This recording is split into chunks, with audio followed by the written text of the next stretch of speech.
Small caps again sitting out the rally. The Russell 2000 is lagging today and also heading for a negative month. Our next guest sees 5 reasons the group is poised to spring higher from here. Joining me now, Bank of America Securities Head of U.S. Small and Mid-Cap Strategy, Carey. Jill, welcome back. Nice to see you. Thanks for having me. You know, what looked like it was going to be a great trade now kind of sputtering around a little bit, and it's down. The Russell is today. What are we thinking?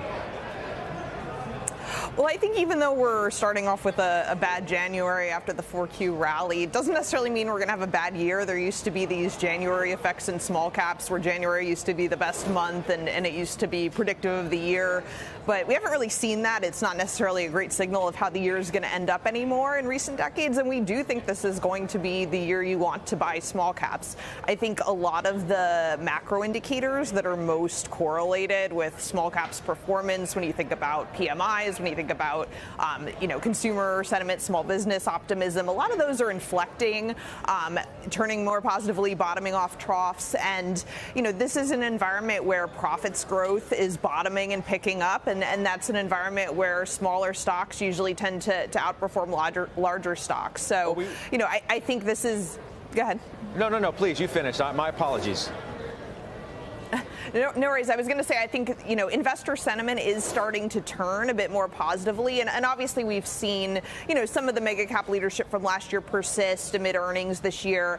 But, a lot of those mega cap growth stocks are the more crowded areas of the market. And, small caps are an area that, even though sentiment is finally starting to turn positive on small caps with what we track with investor flows and surveys, investors aren't really all there yet. So I think there's still a lot more room to run on positioning and flows relative to the more crowded areas of the market. A headwind, you have to believe, is going to continue to be yields, though, right?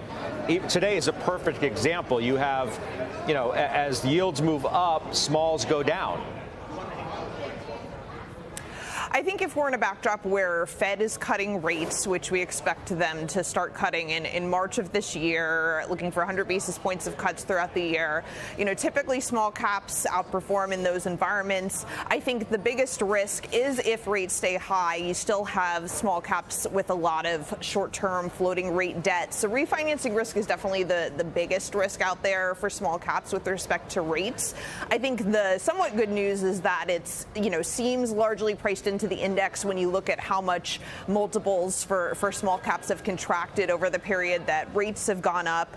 But I do think for some sectors within small caps, real estate, consumer, some others, this is, one of the biggest risks to watch. Usually comes down to banks whenever you bring up the Russell, because the regionals are such a large portion of that. And in many cases, it's because of the refinancing risk and all of that around commercial real estate. Are you concerned about that? Well, I think, commercial real estate exposure is still relatively small, but certainly, a risk we're watching. I think looking in tandem with credit conditions, a lot of the credit signals that we're monitoring is important. And, we got more negative on small caps last year in the, winter, spring after everything happened with the banks. But, I think we're seeing an incrementally more optimistic backdrop for banks. I think if M&A picks up, that could be beneficial to some of the bigger parts of small caps, biotech, financials. We've started to see that happen for healthcare.